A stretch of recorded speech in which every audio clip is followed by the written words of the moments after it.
Hola a todos. En el podcast de hoy vamos a continuar con nuestra serie relacionada con la literatura judía.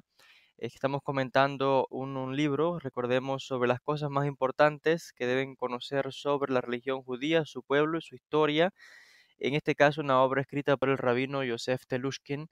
Y precisamente en esta sección del libro, el rabino se pone a comentar un aspecto muy interesante acerca de la historia del pueblo judío y llega un momento del siglo primero donde habla acerca de la figura de Jesús, habla acerca de la crucifixión de Poncio Pilato y del Nuevo Testamento en general. La figura de Jesús sabemos que también se le llama Yeshua, Yeshua ben Yosef le llaman, o Jesús de Nazaret en castellano. El hecho es de que es muy interesante los comentarios que hace este rabino porque él explica que precisamente es más que conocido de que Jesús fue una persona histórica, fue un judío, fue un observante de la ley judía, nació como judío, vivió como judío y murió como judío. Y todos sus primeros seguidores igual. En cuanto a esto, es muy interesante de que incluso la oposición que da el autor en el libro es que la figura de Jesús se ve como un judío nacionalista, como un hombre de grandes preocupaciones éticas y que como muchos otros los grandes rabinos de aquella época, también estableció que uno de los principios más importantes es precisamente el amor al prójimo como un símbolo distintivo. Y también puso, según explica, hablando acerca de la figura de Jesús, se conoce como un judío que realmente puso un énfasis en la observancia de la Torá, en la observancia de la ley. Recordemos que el término que en hebreo, que es Torah, viene de la palabra orá, que significa instrucción, enseñanza, lo que mal traducido en castellano le llaman la ley, pero en realidad no es ley. La palabra Torah significa enseñanza. Y vamos a estar haciendo referencia a ambos términos porque lo cierto es que la palabra ley es como que es más común, pero también voy a ir explicando y de vez en cuando incluyendo la palabra Torah y también la palabra en instrucción para que tengamos una idea más completa. El hecho es de que precisamente, de acuerdo al punto de vista histórico, sabemos que el Jesús histórico, pues precisamente fue un judío devoto, observante de la Torá. Casi algunos lo podrían llamar un judío completamente comprometido, o algunos lo podrían ver incluso como un fanático, un místico, un profeta, algunos lo ven como un mesías, le pueden ver de diferentes maneras. El hecho es de que es seguro y lo que está más que comprobado es que fue un judío observante, de hecho mismo muestra, por ejemplo, en el libro de Mateo capítulo 5, donde claramente dice de que habla de cómo se debe observar la Torá, se debe observar la ley y cómo explica claramente de que aquellos que se atrevan a desobedecer la ley, la Torá, y que se atrevan a enseñar a otra persona de tal manera, dicen que estas personas serían pequeños en cuanto al reino de los cielos. Pero aquellos que sigan la ley, que cumplan con la ley, con la Torá, dice que su galardón sería grande. Y realmente, pues históricamente hablando, se le ve como un personaje que de hecho su propósito pues era, en este caso, simplemente amonestar al pueblo, como otro de los más rabinos que había en la nación, porque tampoco era el único, habían otros rabinos que también eran capaces igual de enseñar al pueblo, de efectuar milagros, etcétera, lo mismo que se le atribuye a la figura de Jesús, pero el hecho es de que, bueno, más tarde es sabido de que se le diviniza y se le atribuye una serie de hechos importantes. Cuando el cristianismo se desarrolla y se convierte en la religión del imperio, pues imagínense las dimensiones que toma la figura de Jesús. La dimensión del imperio romano y el alcance que toma es realmente considerable. El hecho es de que algunas veces encontramos como Jesús se le puede ver como dictando la halajá de una manera estricta y algunas veces de manera flexible. Por ejemplo, tenemos un caso del gran rabino Hillel, que vivió mucho tiempo antes de Jesús. Encontramos que el rabino Hillel dice que en el judaísmo, en este caso, se permite el divorcio por diferentes razones, incluso hasta por razones que podrían parecer tontas. Pero tenemos otro rabino contemporáneo de Rabí Hillel, el rabino Shammai, que tenía una postura más estricta y decía: el divorcio no se permite a no ser por motivo de fornicación. Y lo encontramos esta enseñanza en el Talmud. ¿Y cuál es la postura que sigue Jesús en este caso cuando enseña a sus discípulos? Sigue la postura de Shammai, dura, donde Jesús dice lo mismo. No está permitido el divorcio a no ser por motivo de fornicación. Y es muy interesante que más tarde la Iglesia Católica va todavía más estricto y que dice, prohíbe el divorcio completamente. O sea que ni Jesús dijo tal cosa, sino que va más allá. Pero es interesante, ¿no? Que incluso también algunos asocian o por supuesto la mayoría del mundo cristiano, a Jesús con la figura del Mesías, pero es interesante que la figura del Mesías o Mashiach no tiene el mismo significado en la antigüedad que se le da en el presente. En el presente la figura del Mesías se le ve, por ejemplo, como una figura espiritual que viene de los cielos con ángeles y viene a traer el reino. Algunos dicen que es un reino espiritual, otros dicen que es un reino en la tierra. El asunto es que se le ve como realmente una figura espiritual. Pero es interesante que en la antigüedad la figura del Mesías no tenía ese significado. En la época de Jesús, que a alguien se le llamase Mesías, se le está asociando con, en este caso, con un líder militar. Se le está asociando con el líder que liberaría a los judíos de la opresión extranjera, en este caso los romanos que estarían oprimiendo. En aquella época el concepto de Mesías hacía referencia a aquel que restauraría el reino de David.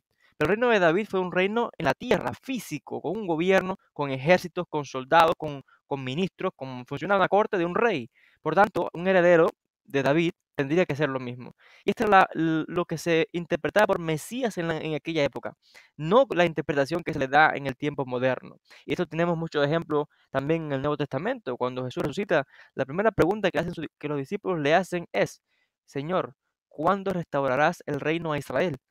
Sí, claramente está diciendo, vamos a ver, ¿cuándo de una vez vas a traer el reino? ¿O cuándo vamos a, en este caso, a librarnos de Roma? Y hay que recordar que muchos de los diferentes de los discípulos de Jesús andaban armados, algunos incluso eran parte de la secta de los celotes, que eran judíos, fariseos, devotos, que en algunos casos, pues en el caso de los celotes tomaban las armas y sin miedo se enfrentaban a los romanos. Y sabemos al menos de uno o dos de los discípulos de Jesús que pertenecían a los celotes, porque de hecho se le llama así, se le llama el celote en este caso. El hecho es, de todas formas, es que es precisamente este concepto de un Jesús, perdón, de un Mesías, un Mashiach, militar, un comandante militar. Esa es la imagen que se tenía en el siglo primero, no la imagen que tenemos en el presente. Por ello, con más razón, cuando más tarde tenemos, por ejemplo, otro de los judíos que se les reconoció como el Mesías en aquella época, por ejemplo, Bar Kokhba, que se enfrentó en este caso a los romanos, hubo un rabino, Rabbi Akiva, que le apoyó. Y de hecho no se le consideraba Mesías con características espirituales, sino más bien como otra vez como un caudillo militar que se levantaba contra las autoridades romanas. Por tanto, cuando las autoridades en la época de Jesús, los romanos, escuchan que hay un rabino llamado Jesús o Yeshua, que están algunos diciéndole que es el Mesías, inmediatamente lo están asociando con la idea que se tenía en aquella época, un caudillo militar que se va a levantar contra Roma. Eso no se puede permitir. Por tanto, inmediatamente los romanos echan mano y lo crucifican. Lo eliminan porque tampoco fue el único, sino que eliminaron otros tantos de rabinos y de judíos de aquella época que con cualquier sospecha de insurrección inmediatamente le echaban manos. Y otra prueba que tenemos de que estas pudieran ser las razones por las que se da muerte a Jesús es el hecho de que encima de la cruz le ponen la condena. ¿Cuál fue la condena o la causa de que se le juzga? Dice el texto arriba, este es Jesús Nazareno, rey de los judíos. Un rey, estás diciendo que los judíos están eligiendo un rey en oposición al César. Inmediatamente le echaron mano y efectivamente pues es ejecutado. Y el movimiento es seguir esparcido en un comienzo. Es interesante de que, otra vez, no es la imagen que se le da normalmente o como lo interpretan las religiones cristianas en el mundo moderno, otra vez, porque hay que recordar que la figura de Jesús, del Jesús histórico, se ha pensado, repensado e reinterpretado a través de los siglos. Y cuando se escribieron los textos, se le fue dando una figura ideal, porque tampoco se podía comprender, ¿no? Que como el Mesías Salvador muriese así como así, que inmediatamente le echaran mano y lo eliminasen. Aquello tiene que haber sido un golpe tremendo para sus seguidores, que estaban aturdidos porque no comprendían cómo su maestro fue ejecutado así tan de repente. Y de hecho, otra vez, ya recuerdo que cuando ellos afirman que ha resucitado, la pregunta que le hacen, ¿cuándo restauras el reino de Israel? Porque incluso está diciéndole que los discípulos se sentarían sobre 12 tronos a juzgar las 12 tribus de Israel. Por lo tanto, estamos viendo aquí un movimiento político, un movimiento que tiene una connotación militar, porque otra vez solamente asociar el término Mesías inmediatamente se le asocia con rebelión, con insurrección, y de hecho es muy interesante de que ya menciono que muchos de sus discípulos incluso andaban armados, y siendo Jesús un maestro, en este caso fariseo, pues inmediatamente las autoridades sospechaban, porque recordemos que los saduceos estaban al servicio de Roma, eran la élite que estaban al servicio de Roma en este caso, pero que controlaban el pueblo. Es interesante que también al Jesús histórico se le asocia no solamente con estas ideas nacionalistas y estrictas en cuanto a la observancia de la ley judía. De hecho, es interesante el relato que aparece, por ejemplo, en el libro de Mateo, capítulo 15, versículo 21 al 28, que lo vamos a citar brevemente y le vamos a dar una lectura al texto. Miren cómo dice en cuanto a el trato que tenía él con los no judíos en un momento y de cómo otra vez su nacionalismo. Dice el texto, cito otra vez de Mateo capítulo Mateo 15, dice así: saliendo Jesús de allí, se retiró a la región de Tiro y de Sidón. Entonces una mujer cananea, o sea, no era de Israel, que había salido de aquella región, comenzó a gritar: Señor, hijo de David, ten misericordia de mí.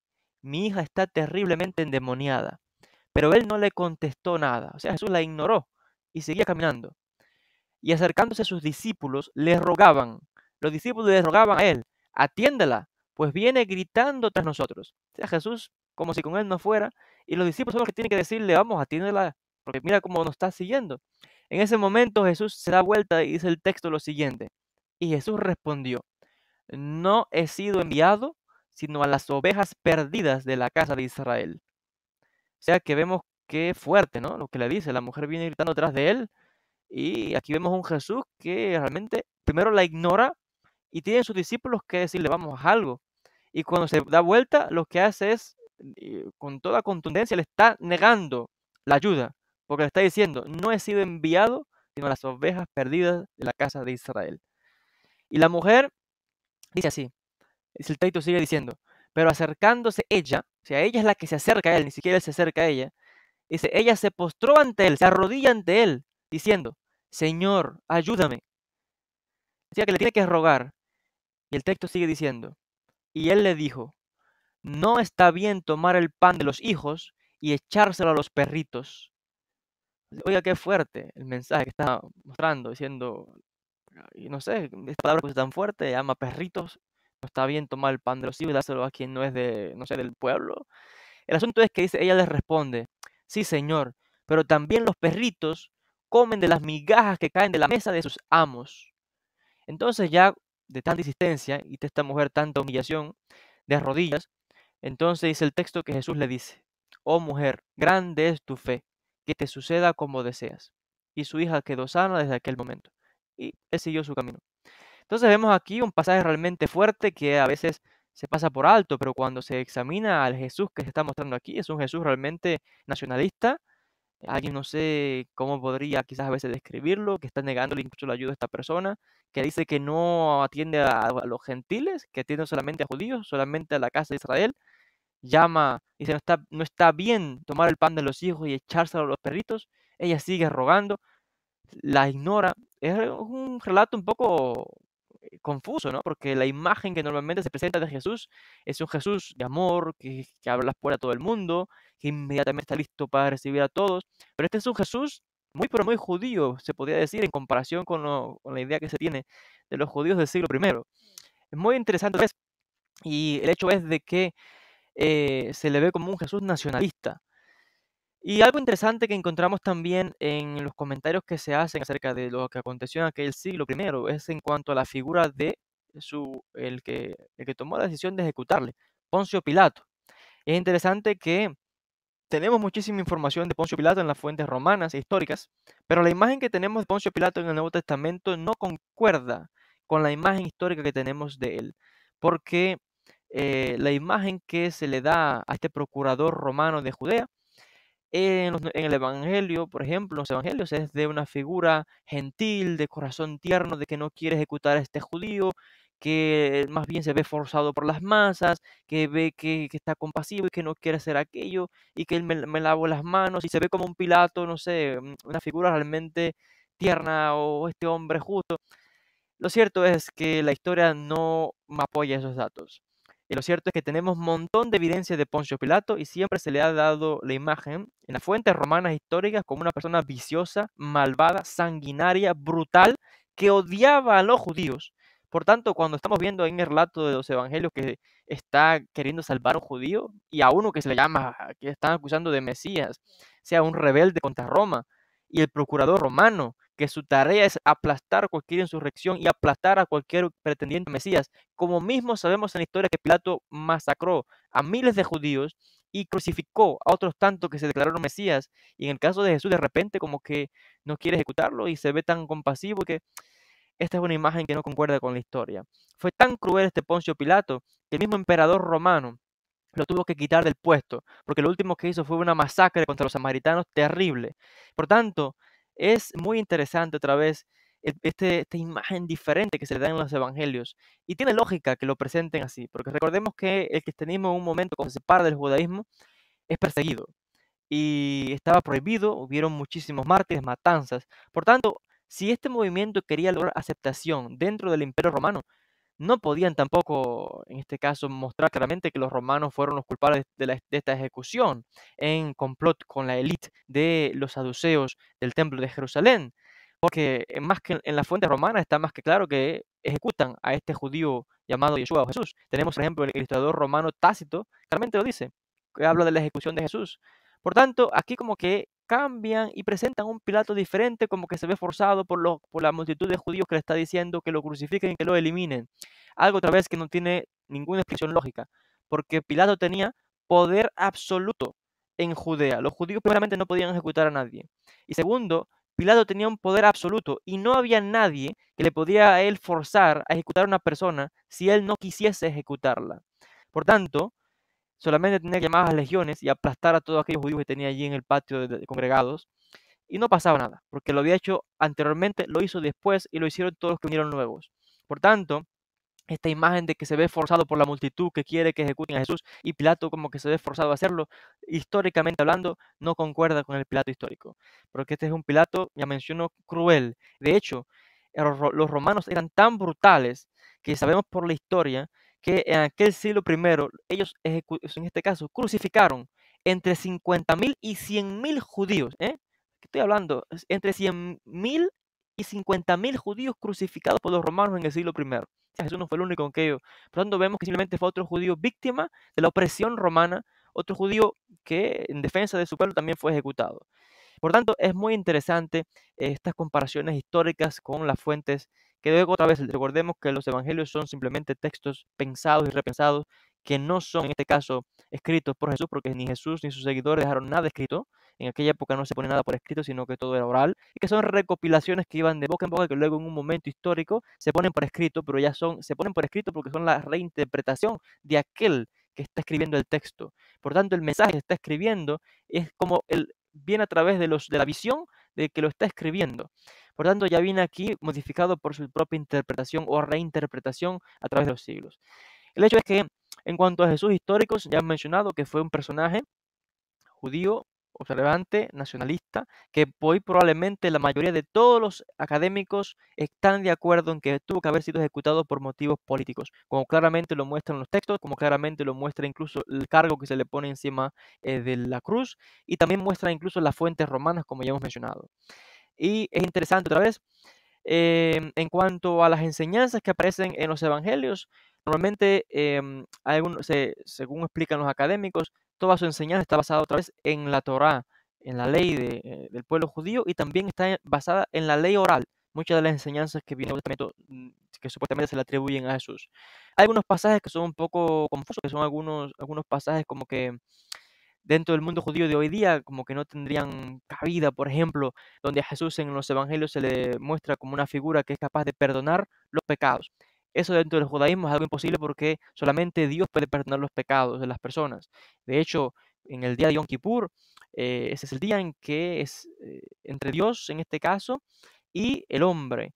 Pero, de hecho, la persona tiene primeramente que pedir perdón a su prójimo para estar listo para ese día, porque solamente Dios en este caso puede perdonar los pecados.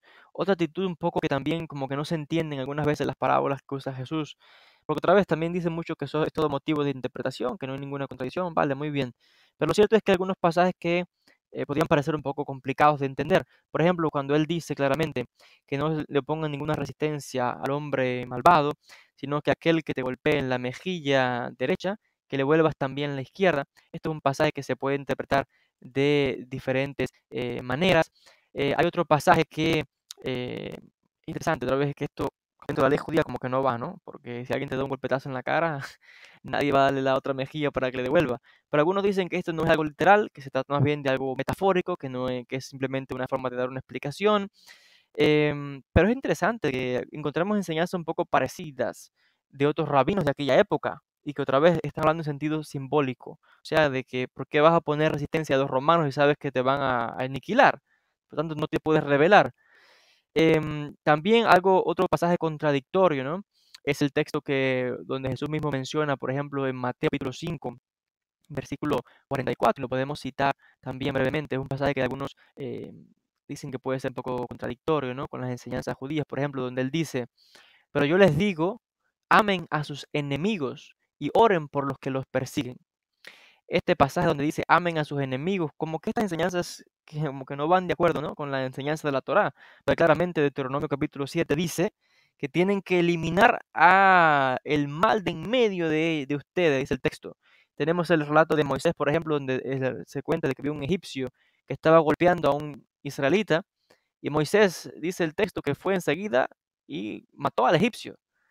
No tuvo en este caso de amar al enemigo o espera darle la otra mejilla. No. Moisés no, como que inmediatamente cuando vio aquello, tomó manos en el asunto y eliminó al egipcio. Y también algunos comparan, por ejemplo, y hablan, miren lo que ocurrió en la Segunda Guerra Mundial, cuando el poder nazi, de cómo, por ejemplo, sí, este mensaje este texto de Jesús donde dice, no resistan al que es inicuo en este caso, sino que más bien si te dan la mejilla derecha, también dale la izquierda. La Segunda Guerra Mundial, cuando los nazis comenzaron a expandirse, se ganó la guerra porque millones en este caso, soldados americanos y entre otros, desobedecieron el mensaje de Jesús de no resistir al enemigo, sino que más bien tuvieron que combatir al enemigo. Y de hecho, por ejemplo, este mensaje, ¿no? Este texto donde Jesús dice, amen a sus enemigos y oren por los que los persiguen. También como que algunos dicen que como que es difícil, ¿no?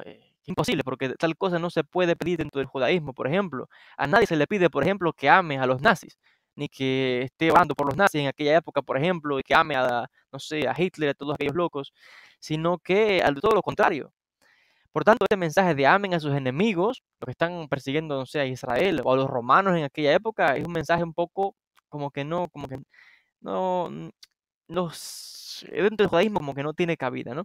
Pero otra vez, todos estos textos, muchas personas los interpretan de diferentes maneras. Yo sé que muchos de ustedes, los que me están escuchando ahora mismo, van a decir, vamos a ver, pero tú que estás explicando, esto significa así, así, asado, y muchos de ustedes tienen diferentes maneras de interpretarlo. Repito, yo no estoy afirmando nada, ni estoy diciendo que esta es la interpretación correcta. Yo simplemente estoy exponiendo diferentes puntos de vista, como algunas personas dicen que no pueden comprender esos textos, y como otras personas que dicen, espera, eso no es lo que quiere decir, hay diferentes interpretaciones.